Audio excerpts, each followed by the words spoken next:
Family, today we turn to Isaiah chapter 3, a sobering but loving warning from God to his people.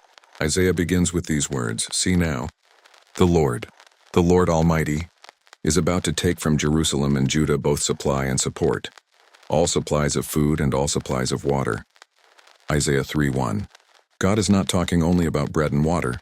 He is talking about everything people rely on instead of him: leadership, security, stability, pride, false confidence. God says he will remove the mighty man, the judge, the prophet, the elder. Why? Because the people had learned to trust the structure instead of the source. And when God removes the supports, chaos follows. Isaiah says, "I will make boys their officials. Mere children will govern them." 4:4.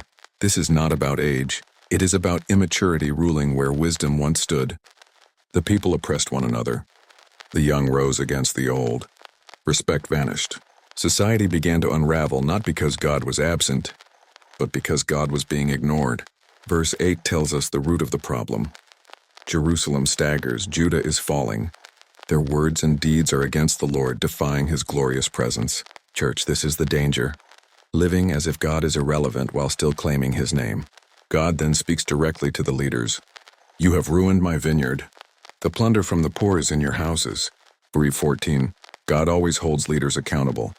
Parents, pastors, governments, teachers, those with influence. But there is hope in this chapter. In verse 10, God says, "Tell the righteous it will be well with them, for they will enjoy the fruit of their deeds." Even in judgment, God preserves the faithful. Even when society shakes, obedience still matters. Faithfulness is never wasted. Isaiah 3 teaches us this truth. When God removes what we depend on, he is inviting us back to himself. Sometimes the collapse is the mercy. God strips away false security so we will cling again to him. And thank God this is not the end of the story.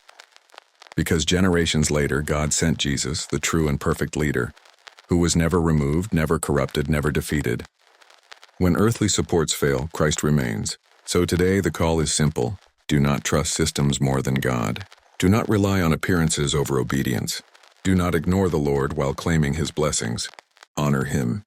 Walk humbly before him. And he promises it will be well with you. Amen.